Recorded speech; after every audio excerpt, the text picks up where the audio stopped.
Commander Zethkar stood on the bridge of his massive warship, watching the stars through the great viewing window.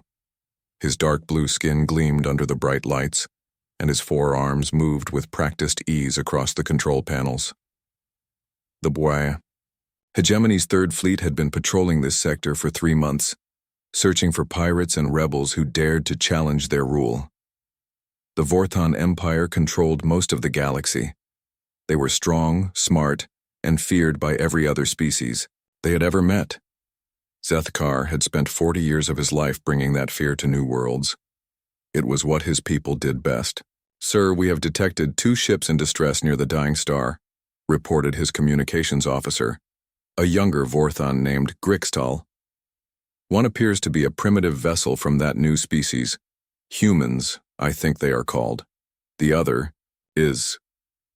Grixtal paused, checking his readings again. "Sir, it appears to be one of our own scout ships." Zethkar's blood went cold. Only one scout ship had gone missing from their fleet 3 days ago. "Show me," he commanded. The main screen, lit up with images from their long-range sensors. A small human cargo ship drifted near the outer edge of a solar system where the star was slowly dying. The ship looked old and damaged, with hull plates missing and engines barely functioning. But that was not what made Zethkar's hearts race, with worry. There, floating dead in space just a few thousand miles away, was a Vorthon scout ship. The small vessel was clearly dying, its lights flickering weakly as it tumbled through the void. "Life signs?" Zethkar asked, though he feared the answer. "Faint, sir. One Vorthon life form aboard the scout ship. The signature matches Subcommander Velthos." Zethkar gripped the railing with all 4 hands. Velthos was his sister's son, barely 25 years old and eager to prove himself in the fleet. The young warrior had volunteered for the dangerous reconnaissance mission that had led to this disaster. "How long does he have?" Zethkar demanded. "Life support will fail completely within the hour, sir. The ship is too damaged for our rescue shuttles to dock safely. The hull is cracked in multiple places." Zethkar stared at the screen, watching his nephew's ship slowly die. Their own rescue shuttles were built for speed and combat, not for delicate rescue operations. The scout ship's hull was so damaged that any attempt to dock would likely cause it to break apart completely. On the human ship, Captain Jake Morrison wiped sweat from his forehead as he studied the alien vessel on his own much simpler display screen. His ship, the Liberty Bell, carried 847 human colonists who were fleeing from a war back on Earth. They had been traveling for 6 months, heading for a new world where they could build a peaceful life, but now their engines had failed, and they were trapped near a dying star. Morrison knew they had maybe 8 hours before the stellar radiation killed everyone aboard. Their emergency power was already running low. "Captain," said his chief engineer, Lisa Grant, pointing at her instruments, "there's someone alive on that alien ship. The life support readings are getting weaker by the minute." Morrison looked at the strange vessel tumbling through space. He had heard stories about the Vorthon Empire and their powerful warships.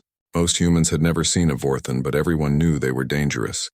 They conquered worlds and showed no mercy to weaker species. "Sir," Lisa continued, "I think I can modify one of our rescue shuttles to reach that ship. But it would use almost all our remaining power. We might not have enough left to signal for help." Morrison stared at the screen. His own people were dying slowly from radiation exposure. Every hour they stayed near the unstable star made their situation worse. Using their power to save an alien could mean dooming everyone on his ship. But Morrison looked at the life readings from the alien vessel and saw something that made his decision easy. The life signs were weak and getting weaker. Someone was dying over there, alone and afraid. "Do it," Morrison said. "Prep the shuttle. I'll pilot it myself." "Sir, that's not a good idea," his second officer, Ryan Carter, protested. "We don't know if that alien is friendly. For all we know, it could be a trap." Morrison shook his head. "Look at those readings, Ryan. That ship is falling apart. Nobody fakes that kind of damage. Someone needs help, and we're the only ones who can give it." Lisa worked quickly to modify their rescue shuttle, installing extra power cells and strengthening the docking clamps. The work took precious time they did not have, but she managed to get it done in less than an hour. Morrison climbed into the HFY pilot's seat and launched the shuttle just as Zethkar's massive fleet appeared on the edge of the system. The Vorthan commander watched in amazement as the tiny human shuttle flew toward his nephew's dying ship. "Sir, the humans are attempting a rescue," Grixtal reported, his voice filled with disbelief. "They are risking their own lives to save Sub-Commander Velthos." Zethkar said nothing. He watched the primitive human shuttle carefully approach the damaged scout ship. The pilot was skilled, avoiding the spinning wreckage and dangerous radiation bursts from the dying star. It was a difficult rescue that even experienced Vorthan pilots would have found challenging. Morrison worked carefully to line up his shuttle with the scout ship's emergency airlock. The alien vessel was spinning slowly, and pieces of its hull were breaking off into space. One wrong move would destroy both ships. Finally, the docking clamps connected. Morrison felt the shuttle shake as the two vessels locked together. He quickly moved to the airlock and found the injured Vorthan inside. Velthos was unconscious, his blue skin pale from blood loss and oxygen deprivation. Morrison had never seen a Vorthan before, but he could tell the young alien was badly hurt. Without hesitation, he lifted the heavier alien and carried him back to his shuttle. The return trip to the Liberty Bell was even more dangerous. The scout ship finally broke apart just as Morrison undocked, sending debris flying in all directions. But the human captain managed to avoid the wreckage and bring Velthos safely aboard his ship. Dr. Amy Parker, the Liberty Bell's chief medical officer, had never treated an alien before, but she could see that Velthos was dying from his injuries. Using everything she knew about emergency medicine, she began working to save his life. Zethkar watched all of this happen from his command ship. The humans had risked everything to save a Vorthan they had never met. They had used their last reserves of power and put their own lives in danger for a member of the species that ruled the galaxy with an iron fist. For the first time in his 40 years of military service, Commander Zethkar found himself questioning everything he thought he knew about strength, honor, and what it meant to be superior. 3 days had passed since the rescue, and Velthos was finally awake. The young Vorthan lay in the human medical bay, surrounded by machines he did not recognize. Dr. Amy Parker checked his vital signs every few hours, adjusting treatments that should not have worked on his alien biology. "How do you feel?" Amy asked, speaking slowly in the basic galactic language that most species used for trade. Velthos tried to sit up, but his body was still weak. "I am alive," he said, his voice rough from the breathing tube that had kept him alive during the worst of his injuries. "The humans, they saved me." "Why?" Amy smiled and helped him drink some water. "Because that's what people do. We help each other. But I am Vorthan. We rule this galaxy. My people have conquered hundreds of worlds. We are your enemies." "You were dying," Amy said simply. "That made you someone who needed help. Nothing else mattered." Velthos stared at her. In all his years of training as a warrior, no one had ever taught him that enemies could show mercy. The Vorthan way was simple. The strong ruled, the weak served, or died. But these humans had risked their own lives to save him, even though he belonged to the species that could destroy them with a single order. On the bridge of his dreadnought, Commander Zethkar was having his own difficult thoughts. He had spent 3 days watching the human ship, trying to decide what to do. Standard hegemony protocol was clear. Lesser species who interfered with Vorthan military operations should be punished. The humans had taken military equipment from the scout ship to help with their rescue. That was theft by any legal definition, but they had also saved his nephew's life. Captain Morrison appeared on the communication screen, requesting permission to come aboard the Vorthan flagship. Zethkar granted the request, curious to meet the human who had risked everything for a stranger. Morrison arrived with 2 of his officers, Lisa Grant and Ryan Carter. They looked small and fragile compared to the massive Vorthans, but they walked with quiet dignity. They did not beg or grovel as most species did when meeting Vorthan commanders. "Commander Zethkar," Morrison said, offering a respectful bow, "I wanted to return your officer personally and to thank you for allowing us to help him." Zethkar studied the human captain carefully. Morrison looked tired and worried, but not afraid. His ship was still trapped near the dying star, and his people were still in danger, but he had come to make sure Velthos was returned safely. "You took equipment from our scout ship," Zethkar said, testing the human's reaction. "Yes, sir. Medical supplies and a portable life support unit. We needed them to keep your officer alive during treatment.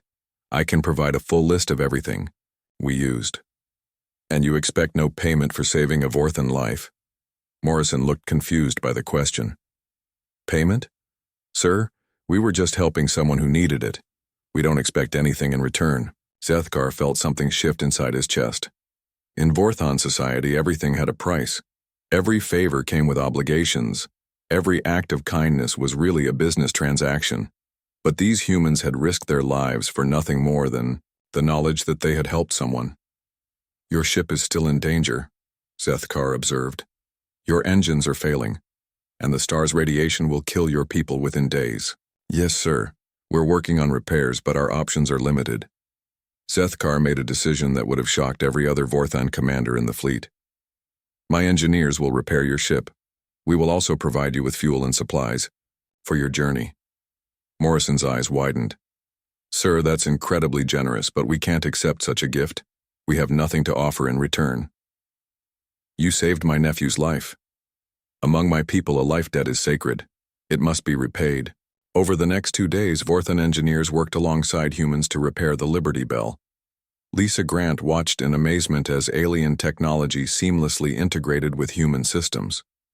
The Vorthans were surprised by human ingenuity, finding clever solutions to problems they had never considered. But Zethkar was not finished. He had been studying reports about the human colony ships and their search for new worlds.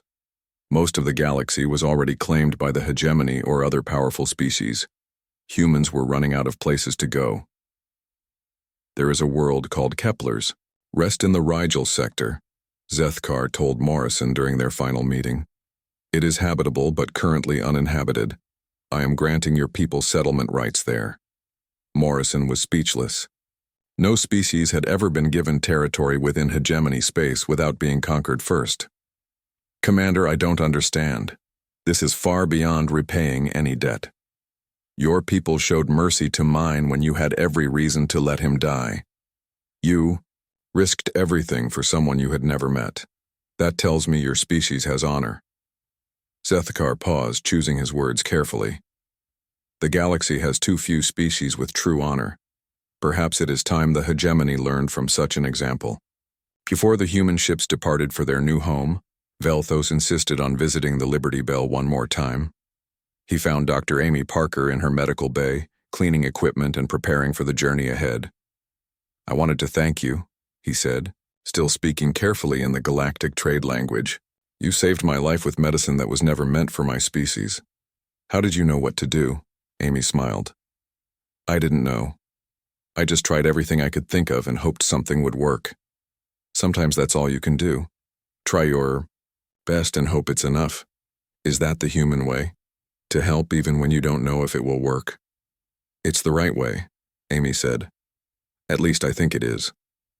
As the human ships left the system, escorted by Vorthan warships to ensure their safe passage, word of the incident began to spread through the hegemony fleet networks. Commanders across the galaxy heard the story of humans who had risked everything to save a single Vorthan life. Some Vorthans dismissed it as weakness. Others began to wonder if there might be strength in the human approach that they had never considered. Zethkar left a hegemony protection beacon in orbit around Kepler's rest, officially marking the world as under Imperial protection. It was the first time such a beacon had ever been placed to protect a non-Vorthan colony. Back in the hegemony capital, news of Zethkar's actions reached the high command. Some leaders were angry that he had given territory to aliens without permission. Others were curious about these humans who had impressed one of their most respected commanders. Sub-Commander Velthos, now recovered and back on active duty, found himself assigned to a new position in the intelligence division. His first task was to compile a report on human behavior and capabilities. As he worked, he began to understand that his rescue had been more than just a medical emergency. It had been the first crack in a wall that had separated two very different ideas about what it meant to be strong. 6 months after the incident at Kepler's Rest, stories about the humans who saved a Vorthan life had spread to every corner of the hegemony. Some commanders dismissed the tales as nonsense, but others began to pay attention when they encountered humans in their own sectors. Commander Thanerock of the 7th Fleet was one of those who remembered the story. When his patrol ships discovered a human exploration vessel called the Star Runner being attacked by Calthac raiders, he made an unusual decision. All ships, move to intercept the raiders, Thanerock ordered. Priority is rescuing the human vessel. His second-in-command, Colonel Vexmar, looked surprised. Sir, the humans are not hegemony citizens. Standard protocol would be to let them handle their own problems. I have heard interesting things about this species, Thanerock replied. I am curious to see if the stories are true. The Vorthan warships easily drove off the raiders, but not before the Star Runner had taken heavy damage. Captain Ryan Foster and his crew of 37 were grateful but confused when the massive alien ships offered assistance instead of demanding tribute or surrender. Why did you help us? Foster asked when he met with Thanerock on the Vorthan flagship.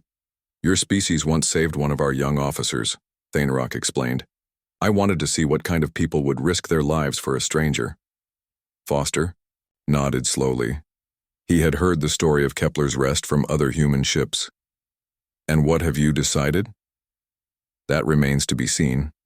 Over the next few days, as Vorthan engineers helped repair the Star Runner, something unexpected happened.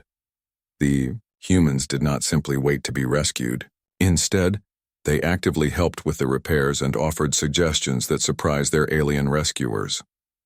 Engineer Sam Torres showed the Vorthans how to modify their sensor arrays to better detect the stealth signatures that the raiders had been using. His technique was crude compared to Vorthan technology, but it worked in ways their advanced systems had missed. Your sensors are much more powerful than ours, Torres explained to the Vorthan chief engineer. But they're looking for complex patterns. The raiders are using simple tricks that slip past your filters. The Vorthan engineer, a veteran named Kolbes, tested Torres's modifications and discovered they were right. The enhanced sensors could now detect raider ships that had been invisible before. How did you think of this? Kolbes asked. Sometimes being less advanced means you have to be more creative, Torres replied with a smile. But the real test came when the raiders returned with a larger force, hoping to catch the damaged ships before they could escape. Foster immediately contacted Thanerock with tactical information that proved invaluable. Commander, our long-range communications picked up raider chatter, Foster reported. They're planning to hit you from 3 directions, using the asteroid field as cover. But if you position ships here, here, and here, you can catch them in a trap. Thanerock studied the humans' battle plan. It was simple but effective, using the raiders' own tactics against them. You would share this intelligence freely? Your ship could escape while we fight. We're in this together now, Foster said. Besides, if you lose, they'll just come after us next. The combined force of Vorthan firepower and human tactical thinking resulted in a crushing victory against the raiders. Not a single raider ship escaped, and their base was captured with minimal losses. As word of this success spread, more Vorthan commanders began to reconsider their policies toward humans. Commander Jethrick of the 5th Fleet started allowing human traders to operate in his sector without the usual tribute payments. Commander Silhana of the 9th Fleet began including human medical officers in her fleet's humanitarian missions to disaster zones. Each positive interaction created more advocates for the humans within Vorthan military circles. Sub-Commander Veltos, now promoted and working in the High Command, compiled reports on every human Vorthan encounter. The pattern was always the same. Humans offered help freely, shared knowledge openly, and showed courage even when facing overwhelming odds. Dr. Amy Parker, now serving as the Chief Medical Officer for all human colonies in hegemony space, was invited to attend a conference on interspecies medicine.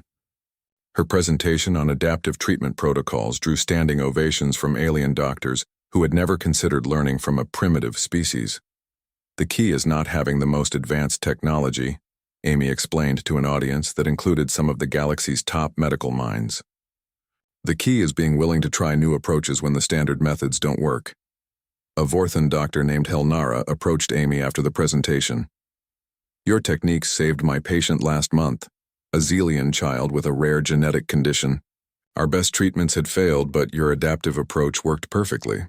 I'm glad we could help, Amy replied. That's what medicine is about, sharing knowledge so we can save more lives. Meanwhile, on the human colony worlds, remarkable developments were taking place. Human farmers were sharing crop rotation techniques with Vorthon agricultural specialists, resulting in food production increases across multiple worlds. Human teachers were working with Vorthon educators to develop new learning methods that worked for different species. But perhaps most importantly, human diplomats were helping to resolve conflicts between different hegemony member species. Ambassador Alan Hayes, formerly a teacher on the Liberty Bell, successfully mediated a trade dispute between the Vorthons and the crystalline Nexari that had been ongoing for decades. The secret, Hayes explained to the negotiating parties, is understanding that everyone wants to feel respected and heard. Sometimes the solution isn't about who wins or loses, but about finding a way for everyone to gain something valuable. Not everyone in the hegemony was pleased with these developments. General Corvex of the First Fleet watched the growing human influence with deep concern. He had built his career on the principle that the Vorthon Empire succeeded through strength and fear, not through cooperation with inferior species. This human infection is spreading too far, Corvex told his staff during a private meeting. They are making us weak, filling our commanders' heads with foolish ideas about mercy and cooperation. What do you suggest, General? Asked his aide, Colonel Thekmar. The humans have one weakness that we can exploit, Corvex said coldly. They care too much about each other. If we strike at their homeworld, the rest will crumble quickly. But Corvex underestimated how much the hegemony had already changed. When his spies reported his planning to other commanders, many of them felt uncomfortable with the idea of attacking Earth. The humans had proven themselves valuable allies, and destroying them seemed wasteful. Commander Zethkar, now promoted to admiral and commanding an entire sector, received intelligence about Corvex's plans from multiple sources. The old warrior faced a choice that would define the future of the galaxy. Sir, Velthos reported during a secure communication, our sources indicate that General Corvex is planning a full assault on the human homeworld. He believes that destroying Earth will end human influence in the hegemony. Zethkar stared out at the stars, remembering the day when a human captain had risked everything to save his nephew. And what do you think we should do about this intelligence? Sub-Commander? I think, Velthos said carefully, that we owe the humans a debt that has not yet been fully repaid. General Corvex assembled the largest Vorthon battle fleet in over 50 years. 300 warships, including 6 massive dreadnoughts, moved toward Earth with one simple mission: destroy the human homeworld and end what Corvex saw as a dangerous weakness spreading through the hegemony. This will be broadcast to every world in the galaxy, Corvex announced to his fleet commanders. When they see what happens to species that make us soft, they will remember why the Vorthon Empire is feared. But the general had made a critical error. He assumed that other Vorthon commanders would either support him or stay neutral. He never imagined that dozens of them would actively oppose him. Admiral Zethkar received the warning with just 6 hours before Corvex's fleet would reach Earth. It was not enough time to gather a force large enough to match the general's numbers, but Zethkar had learned something from the humans about working with what you have. Send emergency signals to all commanders who have had positive contact with humans, Zethkar ordered. Tell them that Earth is under attack and that we are moving to defend it. Velthos, now a full commander himself, looked at the tactical display with concern. Uncle, even if every friendly commander responds, we will still be outnumbered 3-1. Then we will have to be creative, Zethkar replied. The humans taught us that sometimes being clever matters more than being strong. On Earth, Admiral Kate Sullivan commanded the planet's defense fleet from the orbital station above North America. The human ships were smaller and less powerful than Vorthon vessels, but they were fast and maneuverable. Sullivan had spent months studying Vorthon tactics, preparing for a day she had hoped would never come. Ma'am, we're detecting a massive Vorthon fleet approaching, reported her tactical officer, Lieutenant Paul Kim. 300 ships, including heavy dreadnoughts. Sullivan felt her stomach drop. Earth's entire defense fleet consisted of only 47 ships. Even with their recent technological improvements, they stood no chance against a force that size. Contact all civilian ships in the system, Sullivan ordered. Tell them to evacuate immediately, and send a priority message to all human colonies. If Earth falls, they need to be ready to run. But before the evacuation could begin, another fleet appeared on the sensors. Zethkar's ships dropped out of hyperspace between Earth and the attacking force, their weapons already charging for battle. "This is Admiral Zethkar of the Third Fleet," came the transmission on all frequencies. "General Korvex, you are ordered to stand down immediately." Korvex's response was broadcast across the system. "Admiral, you have been infected by human weakness. Stand aside or be destroyed with them." "I think not," Zethkar replied calmly. The Battle of Earth began with the largest space combat engagement in galactic history. Korvex's superior numbers should have won the day quickly, but the defending forces had advantages the general had not expected. Commander Thainrock arrived with the 7th Fleet just as the first shots were fired. Commander Silhana brought her ships in from the outer system, catching part of Korvex's force in a pincer movement. Dozens of other Vorthon commanders who had learned to respect humanity joined the battle. On Earth's surface, millions of humans worked frantically to support the defense. Engineer Tony Rodriguez coordinated massive power transfers from planetary generators to the orbital defense platforms. Teacher Ellen Hayes, now serving as a civilian coordinator, organized supply runs to keep damaged ships operational. But the most crucial moment came when human engineer Paul Kim made a breakthrough that changed everything. Working with data from both human and Vorthon shield systems, he discovered a way to synchronize their defensive technologies. "Admiral Sullivan," Kim reported excitedly, "I can link our shield grids with the Vorthon ships. It will create a defensive network stronger than anything either of us could manage alone." "Do it," Sullivan ordered without hesitation. The synchronized shield system turned the battle around. Suddenly, the defending fleet could withstand much heavier punishment while their combined firepower began to tell against Korvex's forces. Human ships used their speed and maneuverability to guide Vorthon heavy weapons into devastating attacks. Korvex watched his advantage disappear with growing rage. "How are these primitives matching our technology?" he demanded. "Sir," his tactical officer reported nervously, "they appear to be sharing shield harmonics with our own rebellious commanders. The defensive grid is adapting faster than our weapons can penetrate it." The general made a desperate decision. Rather than continuing the space battle, he ordered his flagship and 2 escort destroyers to break through the defensive line and attack Earth's surface directly. If he could destroy the human homeworld's major cities, the symbolic victory might still be achieved. But as Korvex's ships plunged toward Earth's atmosphere, their engines overloaded from battle damage. The flagship's main reactor began to go critical, threatening to explode with the force of a small nuclear bomb. Captain Jake Morrison, now serving as an ambassador to the hegemony, was aboard one of the human defense ships when he saw what was happening. The Vorthon flagship was going to crash into the ocean just off the coast of Europe, and the reactor explosion would cause massive tidal waves. "Get me close to that ship," Morrison ordered the pilot.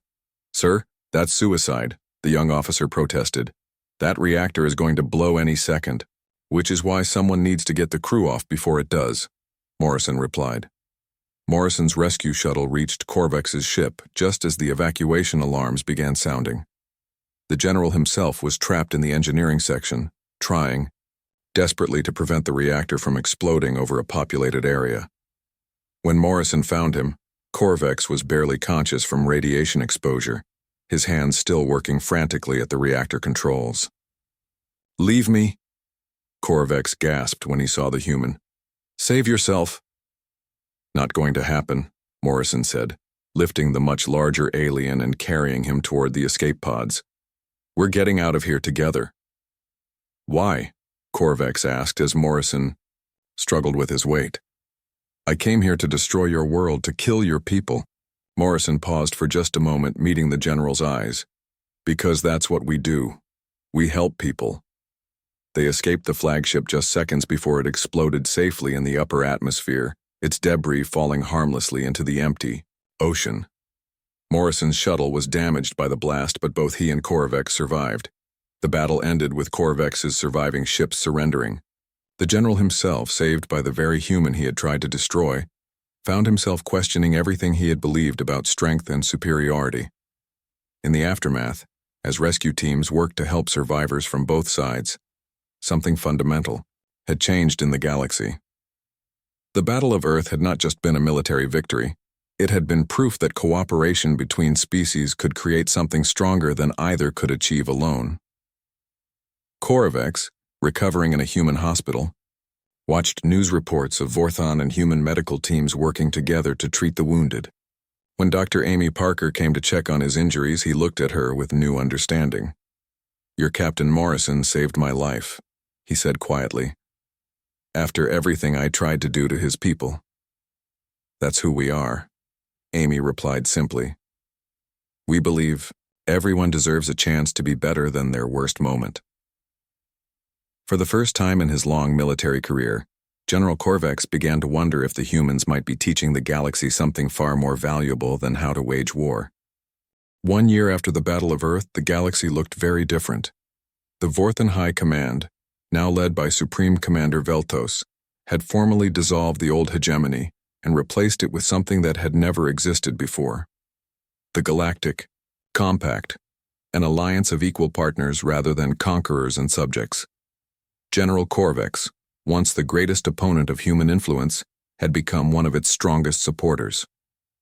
The Battle of Earth and Morrison's rescue had changed him completely. He now served as the head of the new Interspecies Military Cooperation Council, working to integrate human tactical innovations with Vorthon's strategic doctrine. "I spent 50 years believing that fear was the only way to maintain order," Korvax explained to a gathering of military commanders from 12 different species. "The humans taught me that respect and cooperation are far stronger foundations for any alliance." The transformation was visible everywhere. Human colonies now existed throughout former hegemony space, not as conquered territories but as full-body members of the Compact. Each world contributed its unique strengths to the growing alliance. Dr. Amy Parker had become the head of the Interspecies Medical Exchange, a revolutionary program that shared medical knowledge between all member species. Her adaptive treatment protocols had saved thousands of lives across dozens of worlds. "The key to good medicine," Amy told a class of mixed-species medical students, "is remembering that every patient is unique. Whether they're human, Vorthon, or something we've never seen before, they all deserve our best effort to help them." One of her students, a young Vorthon named Kelzara, raised her hand. "But what if our treatments don't work on their biology?" "Then we try something else," Amy replied with a smile. "And we keep trying until we find something that does work. That's not just medicine, that's hope." Engineer Sam Torres had established the Technology Sharing Initiative, bringing together scientists and engineers from across the galaxy. The combination of human creativity and alien technology was producing innovations that neither species could have achieved alone. The most successful project was the new class of exploration ships being built jointly by human and Vorthon engineers. These vessels combined the durability of Vorthon construction with human innovation, creating ships that could travel farther and survive longer than anything previously imagined. Captain Ryan Foster commanded one of these new ships, the Deep Horizon, on its mission to explore the galaxy beyond compact space. His crew included humans, Vorthons, and representatives from 6 other species, all working together as equals. "Today we make first contact with the Meridian Republic," Foster announced to his diverse crew. "Remember, we're not here as conquerors or traitors. We're here as friends, offering partnership and mutual aid." This approach to first contact was revolutionary. For centuries, encounters between spacefaring species had usually meant war, conquest, or exploitation. The Compact offered something different: genuine cooperation and shared prosperity. Ambassador Ellen Hayes, now the Compact's chief diplomatic officer, had developed new protocols for peaceful first contact. Her methods emphasized patience, respect, and the willingness to learn from new cultures rather than imposing values on them. "Every species has something valuable to offer," Hayes explained to a group of new diplomats. Our job is not to judge them by our standards, but to understand their strengths and find ways we can all benefit from working together. The success of this approach was already showing results. The Zephyrian Collective had joined the compact after seeing how well different species worked together. The crystal-based Nexari had abandoned their isolationist policies to become active members. Even the nomadic wanderer fleets had agreed to mutual defense pacts, but perhaps the most meaningful change was happening in the hearts and minds of individuals across the galaxy. On the Vorthon homeworld, children learned human languages alongside their own. On Earth, schools taught courses in alien cultures and interspecies cooperation. Captain Jake Morrison, now retired from active service, often visited schools to tell the story of that day when everything changed. Children from dozens of species would listen with wide eyes as he described the rescue that started it all. Remember, Morrison would tell them, it only takes one act of kindness to change the whole galaxy. You never know which small good deed might make all the difference. The memorial on Kepler's Rest had become a pilgrimage site for beings from across the compact. The simple stone monument bore an inscription in dozens of languages. In mercy, we found strength. In compassion, we discovered honor. In saving others, we saved ourselves. Admiral Zethkar, now in his 70s and serving as an elder advisor to the Compact Council, often came to the memorial to reflect on how much had changed. The old warrior who had once conquered worlds in the name of Vorthon supremacy now worked to build bridges between species. Uncle, Velthos said during one of their visits, do you ever regret the choice you made that day? Zethkar smiled, watching human children play with young Vorthons in the memorial garden. How could I regret the decision that led to this? We traded an empire built on fear for an alliance built on hope. I think we got the better bargain, the real test of the new galaxy came when long-range scouts detected a massive fleet approaching from beyond the galactic rim. The ships were unlike anything anyone had ever seen, and they were clearly heading for compact space with what appeared to be hostile intent. Old habits might have led to panic or immediate military response. But the compact had learned different lessons from humanity. Instead of mobilizing for war, they sent a single ship to make peaceful contact. The vessel was commanded by Captain Morrison, brought out of retirement for this crucial mission. His crew included veterans from every major species in the compact, including both Zethkar and Korvex serving as military advisors. Remember, Morrison told his crew as they approached the alien fleet, we're not going out there to fight. We're going to show them that there's a better way than conquest and fear. The alien fleet turned out to be refugees from a distant galaxy, where their homeworlds had been destroyed by a cosmic catastrophe. They had been traveling for generations, expecting to have to fight for a new home, because that was all they had ever known. Instead, they found the compact waiting with open arms. We have worlds that need settlers, Ambassador Hayes told the alien leaders during the first peaceful first contact in their species' history. We have technology and knowledge to share, and we have something else, a place where different kinds of people can work together to build something better than any of us could create alone. The aliens, calling themselves the Exodus Fleet, became the newest members of the compact. Their advanced energy manipulation technology, combined with human ingenuity and Vorthon engineering, opened up new possibilities for exploration and colonization. Years later, when historians wrote about the transformation of the galaxy, they always returned to the same moment, a human captain making the choice to risk everything to save a single alien life. That one act of compassion had grown into a revolution that changed not just how species related to each other, but how they understood the very meaning of strength and civilization. Dr. Amy Parker, now elderly but still working with young medical students, summed it up best during her final lecture before retirement. The humans didn't conquer the galaxy by being stronger or smarter than everyone else. We changed it by showing that kindness is not weakness, that mercy is not failure, and that sometimes the strongest thing you can do is to help someone who can't help themselves. The Galactic Compact continued to grow, adding new members and exploring new frontiers, but at its heart remained the simple lesson learned that day near a dying star.